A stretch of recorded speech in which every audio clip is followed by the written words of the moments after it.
नमस्कार, मेरा नाम है आयुष शर्मा। मेरे साथ देख रहे हैं स्वराज मीडिया नेटवर्क। इस वक्त हम मौजूद हैं राजधानी दिल्ली के मंगोलपुरी इलाके में, जहां पर एक सनसनीखेज मामला सामने आया है। बताया ये जा रहा है कि यहां पर एक 19 साल के लड़के की चाकुओं से गोद कर निर्मम हत्या कर दी जाती है और उसके बाद उसके शव को यहीं पीछे जो नाला है, बताया जा रहा है सुल्तानपुरी जाते हुए नाला है, इस नाले में उसके शव को फेंक दिया जाता है। और उसका शव भी दिल्ली पुलिस को तब मिलता है जब 3 लोगों को गिरफ्तार कर लिया जाता है और वो 3 लोग बताते हैं कि उसका शव उन्होंने यहाँ पर फेंका था। तब दिल्ली पुलिस का खोजी दस्ता यहाँ पर आता है, यहाँ नाले की तलाश लेता है, पूरे नाले का वो लोग ढूंढते हैं, क्योंकि वो जो शरीर था वो फूल के ऊपर आ चुका था, उस पर चाकुओं से कई बार हमला किया गया था। तो यहीं पर बताया जा रहा है कि उसके शव को दिल्ली पुलिस द्वारा निकाला गया नाले में से, और वो शव की जो स्थिति थी वो बहुत बुरी हो चुकी थी, क्योंकि 10 दिन वो नाले में पड़ा रहा था, गल चुका था पूरा शव, और कई बार उस पर चाकुओं से हमला किया गया था, अनगिनत बार, क्योंकि शरीर का ऐसा कोई अंग नहीं छोड़ा गया जहाँ पर चाकुओं से हमला ना किया गया हो।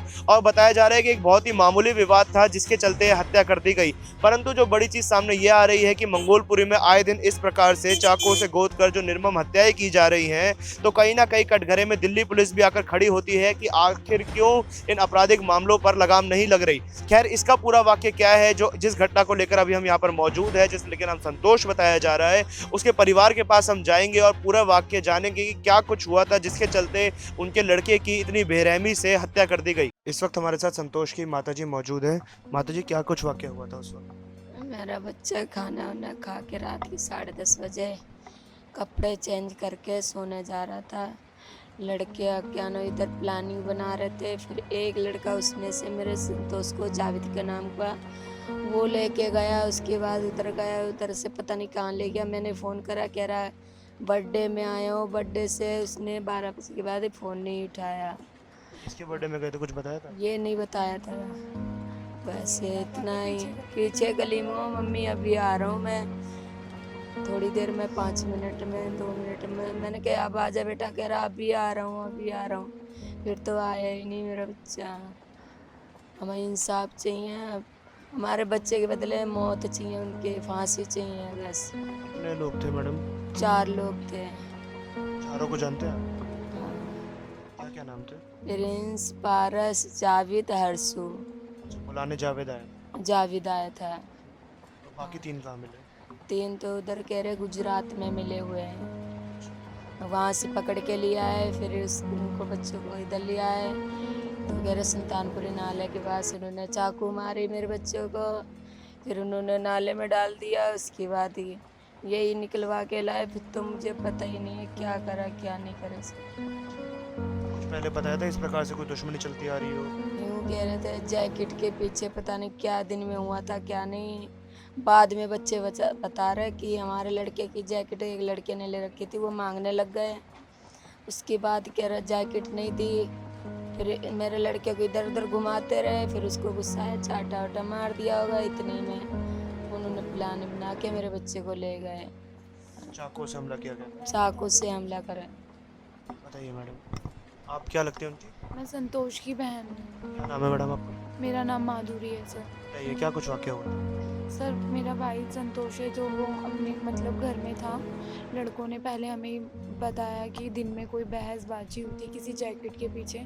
संतोष की जैकेट प्रिंस ने ले रखी थी, तो उसको संतोष बार बार फ़ोन कर रहा था, तो वो कह रहा प्रिंस इधर आ जाओ, उधर आ जाओ। 3-4 बारी उसे दौड़ाया।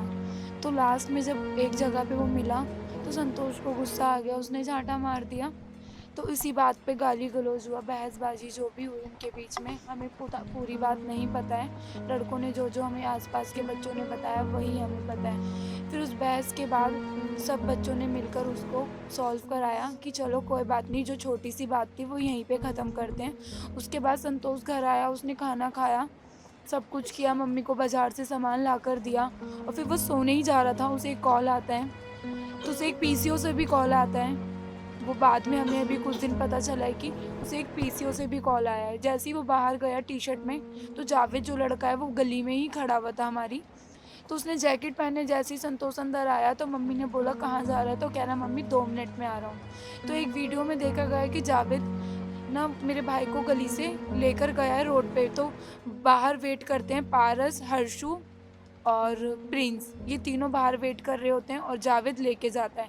ये चारों मिलके फिर संतोष को लेके चले गए हैं। तो कहना है पुलिस वालों का कि सुल्तानपुरी के पास लेके गए हैं, इन्होंने पिए विए कुछ भी करा है, हमें नहीं पता क्या किया है क्या नहीं किया है। फिर उसके बाद मेरे भाई को इन्होंने मारा है, चाकुओं से मारा है। कोई ऐसा शरीर का कोई भी हिस्सा नहीं छोड़ा जहाँ पे बॉडी में कोई भी पार्ट नहीं छोड़ा जहाँ पर उसको चाकू ना मारा हो, और उसे नाले में फेंक दिया। 11 दिन बाद 25 दिसंबर के बाद से हमें 3 जनवरी को उसकी डेड बॉडी मिली है, जब पुलिस वाले उन 3 लड़कों को पकड़ कर ले आते हैं, और 4 में से अभी एक नहीं पकड़ा गया जिसका नाम है पारस।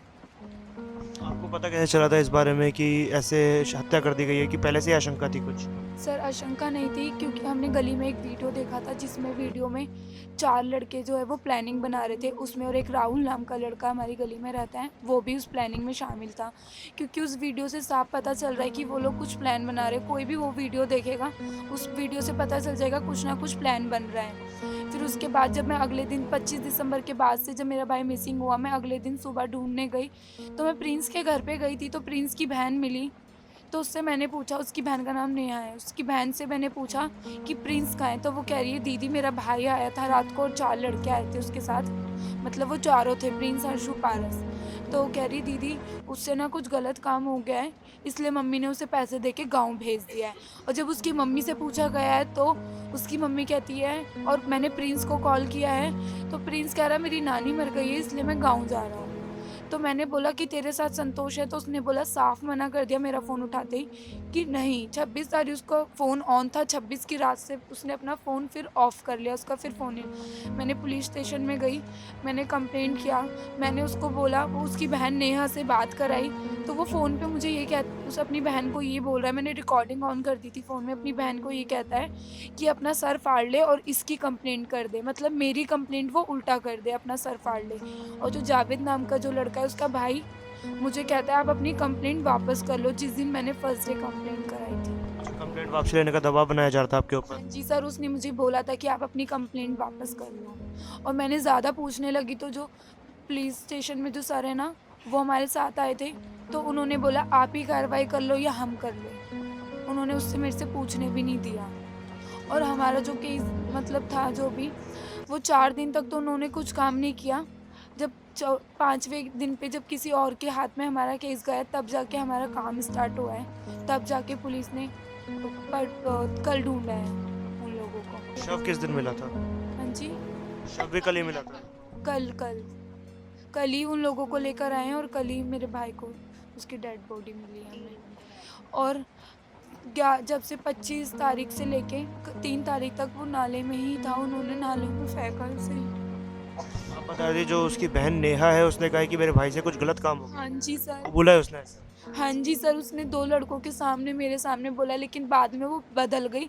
इसलिए अगर वो पूरी बात बताना चाहती थी तो शायद इसलिए उसकी मम्मी ने अपनी दोनों बेटियों को और अपने पति को गाँव भेज दिया। मैडम, जो लोग आपके भाई को लेकर गए थे वो क्या उनके दोस्त थे या कुछ कलीग्स वगैरह क्या थे? कलीग्स ही थे, क्योंकि जो पारस जो लड़का है वो पहले हमारे ऊपर वाले रूम में रेंट पे रहता था, और जो प्रिंस है वो बगल वाले मकान में ही रहता था। तो वो ये ना आपस में जान पहचान हो जाती, तो एक तरीके से दोस्ती समझ लो, बैठते थे पहले आपस में। लेकिन जब वो लोग चले गए यहाँ से तो कोई फिर दोस्ती नहीं थी। और क्योंकि प्रिंस, पारस जो ये चारों लड़के हैं ये ना मतलब नशेबाजी भी करते हैं, गुंडागर्दी भी करते हैं। थाने में हमारे यहाँ सामने रिपोर्ट बहुत काफ़ी बार इन्होंने कुछ ना कुछ कांड किया है। पारस ने तो काफ़ी ज़्यादा कांड कर रखे हैं। तो इसी वजह से मेरे भाई ने ना उनका साथ छोड़ दिया था, क्योंकि बीच में प्रिंस ने जो किसी और को फंसाने के लिए ना अपने खुद के चाकू मार लिया था, जब भी उसकी मम्मी ने उसको छुपाया था इधर उधर। तो इसलिए मेरे भाई ने उसका साथ छोड़ दिया था। तो वो इस बात से भी चिढ़ते ही थे कि इसने हमारा साथ क्यों छोड़ दिया है। तो बाकी ये दोस्त नहीं थे वो लोग, उसके दोस्ती ख़त्म हो गई थी काफ़ी टाइम पहले ही, कोई दोस्ती नहीं थी। मैडम, उन्होंने आपसे कभी कुछ ऐसा शेयर किया हो कि कोई धमका रहा है या किस प्रकार की लड़ाई? कुछ भी नहीं करा था, नहीं। अचानक ही वो आए और फिर हाथ से पड़े? हाँ जी, कुछ नहीं बोला। सर, कैसे पता चला था आपको इस वाक़ये के बारे में कि ऐसे हत्या कर दी गई है? सर 25 दिसंबर 10 साढ़े 10 बजे की बात है। मेरा लड़का रोटी वोटी खा के सोने जा रहा था, फिर अचानक उसके पास कोई कॉल आया, तो कॉल देख कर के वो बाहर गया तो उसका दोस्त खड़ा हुआ था, तो सोने जा रहा था, लोवर और टी शर्ट में था। तो जब वहाँ तक गया तो कह रहा है चल यार दोस्त वहाँ तक चलते हैं। तो कह रहा अच्छा मैं जैकेट डाले आऊँ। तो जैकेट डालने आया तो उसकी मम्मी ने बोला बेटा कहाँ जा रहा है, कि मम्मी अभी आ रहा हूँ, बस 2 मिनट मेरा दोस्त है बात करके आता हूँ। जिस तरीके से रोज़ आ जाता तो उसी तरह हम सोचा आ जाएगा, लेकिन वो 10:30 बजे तक आया नहीं। फिर उसकी माँ ने 1 घंटे बाद फ़ोन भी किया तो कह रहा मम्मी बस 2 मिनट अभी पीछे गली से आ रहा हूँ, बर्थडे के कह के बोल दिया उसने। लेकिन उसके बाद जो वीडियो में देखा गया हमने अगले दिन, तो 4 लड़के लिवा के लेके गए हुए हैं उसको, गली से लिवा करके लेकर गए हैं कंधे पे हाथ रख के। अब किस बहाने ले गए, उसको नशा कराया क्या नहीं कराया, और सुल्तानपुरी नाले पे वहाँ पे जाके मार के उसको नाले में फेंक दिया। पहले से कोई आशंका थी इस प्रकार से, कोई दुश्मनी चल रही है, कोई लड़ाई हुई हो कभी किसी से? नहीं जी, कोई आशंका नहीं थी। ये फिर हमने जब मिसिंग देखा हमारा बच्चा नहीं आया संडे को 10 बजे तक, मैंने कहा अगर कोई हमारा बच्चा जैसे कभी दोस्त के साथ जाता था तो कहीं पार्टी वार्टी में तो सुबह आ जाता था 9-10 बजे, लेकिन उस दिन आया नहीं। फिर हमने जाके थाने में कंप्लेंट कराई, तो थाने में कंप्लेंट कराई 4 लड़कों के। मैंने यही शुरू से कहा कि मेरे लड़के को 4 लड़के लिवा के लेकर के गए और मुझे डरे ऐसा कुछ कर ना दिया। फिर भी उन्होंने शुरू में गुमशुदा की तलाश एप्लीकेशन बना दी और हमें पकड़ा दी। उस चक्कर में हमारे लड़के का केस 3-4 दिन ढील डाली गई। लेकिन जब बड़े अफसरों के पास गया तब उन्होंने कार्रवाई करी और फिर हमको दिलासा ही दिलाते रहे कि भाई हम काम कर रहे हैं। हालांकि उन्होंने काम करा, हम ये नहीं करे काम नहीं करा, काम करा।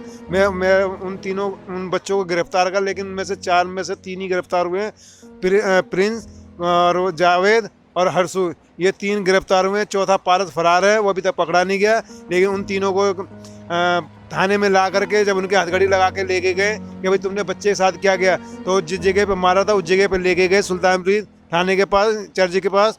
फिर वहाँ कह रहे हमने यहाँ मारा था और हमने उसी रात को मार के फेंक दिया था नाले में, सुल्तानपुरी नाले के पास। हाँ जी, नाले में, हाँ जी।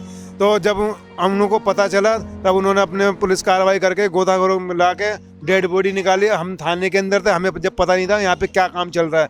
जब डेड बॉडी यहाँ थाने के उसमें संजय गांधी हॉस्पिटल में आ गई तब उन्होंने हमसे कहा कि देखो जी हमें डेड बॉडी मिली है, आपको पहचानना है। क्यों इन्होंने लड़कों, हमने पूछ लिया, इन लड़कों ने चाकू घोंप करके उसे उसी रात को मार के नाले फेंक दिया था। तब हमारे दिल से धक ऐसे निकला कि हमारा कलेजा टुकड़े बिल्कुल निकल के बाहर आ गया। देखने आप ही गए थे? हाँ जी, मैं गया था, बॉडी बिल्कुल पहचान में नहीं आ रही थी। क्यों 10वें दिन बाद लाश मिली तो बिल्कुल शरीर फूल चुका था, आंखें बिल्कुल बंद हो गई, होंठ मोटे मोटे थे। सिर्फ मेरे लड़के की पहचान दांतों से और उसके अंडरवियर से पहचान हुई थी कि मेरा ही लड़का था। पर अगर वो उसी दिन बता देते, जब हम शुरू से बोल रहे 4 लड़के लेवा करेंगे तो आपको कार्रवाई तुरंत करनी थी, लेकिन तुरंत नहीं करी। काम करा आखिर वही, लेकिन लेट किया। काम तो किया, हम ये दिल्ली पुलिस को बदनाम नहीं करे, काम किया लेकिन बहुत लेट किया। अगर वो पहले ही अगर इन्फॉर्म, जब हम कह रहे हैं लड़के को पता है तो उसके माँ बाप को पूछा भाई लड़के भागा क्यों है, अगर ऐसा करा तो बता दो, तो मेरे लड़के की लाश दिन सड़ती नहीं था। आप इन 4 लड़कों को जानते हैं? नहीं सर, मैं वो मेरे लड़के के दोस्त हैं। मैं तो काम पे सुबह चला जाता हूँ, रात को 9-10 बजे घुसता हूँ, तो मैं कहाँ जानता हूँ। और मैं मजदूर आदमी हूँ एक, और मेरा हाथ बटाने वाला संतोष था। छुट्टी के टाइम में हाथ बटाता था और मेरे साथ काम पे चला जाता था। अब मेरा सहारा कोई नहीं, बताओ मैं क्या करूँ। मेरे बच्चे के साथ इंसान मिलना चाहिए। मेरा बच्चा तो चलो चला गया, नहीं मिलेगा, तो अब आगे अगर किसी माँ बाप का बच्चा जाना नहीं चाहिए तो उन बच्चों को बचाने के लिए इन 4 बच्चों को फांसी मिलनी चाहिए, सज़ा मिलनी चाहिए, ताकि कल को कलम दोबारा ना हो ऐसा। अरे 4 नाबालिग हैं या बालिग? बालिग हैं सर, सब 18 साल से ऊपर है। कोई 20 का, कोई 21 का, कोई 19 का। सिर्फ मेरा लड़का एक 18 साल 3 महीने का था, बाकी सब बालिग थे 4। कोई नाबालिग नहीं है इसमें। बालिग होता तो चलो, नाबालिग है तो इन पर केस तबीयत से ठोका जाए और इनको बिल्कुल सजा ही मिलनी चाहिए, मौत मिलनी चाहिए, जान के बदले जान, बस और कुछ नहीं चाहते। तो क्या बीतती है उस माता और पिता पर जिनका छोटा बच्चा 19-20 साल का उनकी आंखों के सामने अपनी मतलब कहें कि जिसकी जान चली जाती है। 4 लोग उसको लेकर चले जाते हैं और बताया जा रहा है कि मामूली विवाद हुआ था जैकेट के पीछे, जिसके चलते उसकी हत्या कर दी जाती है। इतनी निर्मम हत्या की चाकुओं से गोद कर उसे नाले में फेंक दिया जाता है और फिर 4 फरार हो जाते हैं। उसके बाद परिवार के ऊपर केस वापसी लेने का दबाव भी बनाया जाता है। हालांकि दिल्ली पुलिस ने 3 लोगों को अरेस्ट किया है, परंतु एक व्यक्ति अभी भी फरार है। जैसा कि लड़के की बहन ने बताया कि उन पर दबाव बनाया गया था केस वापसी लेने का, और उसकी बहन ने ये कबूला भी था कि उसके भाई ने कुछ गलत किया है जिसकी वजह से वो फरार हो गया है। परंतु जो एक अपराधी अभी भी बाहर है उसका भी पकड़ा जाना बहुत ज़रूरी है, क्योंकि ऐसी मानसिकता वाला व्यक्ति जो किसी की निर्मम हत्या कर सकता है, एक बच्चे को मौत के घाट उतार सकता है, वो जाहिर सी बात है कि दोबारा भी किसी और की हत्या कर सकता है। तो जैसा कि लड़के के पिता ने कहा कि 4 को फांसी की मांग होनी चाहिए, स्वराज मीडिया की टीम भी इस मांग की सिफारिश करती है कि 4 को सख्त से सख्त सज़ा दी जाए, कठोर से कठोर दंड दिया जाए, ताकि दोबारा अगर कोई ऐसा करने की सोचे भी तो पुलिस के नाम से उसकी रूह कांप उठे। कैमरामैन अमन पांडे के साथ मैं आयुष शर्मा, स्वराज मीडिया नेटवर्क।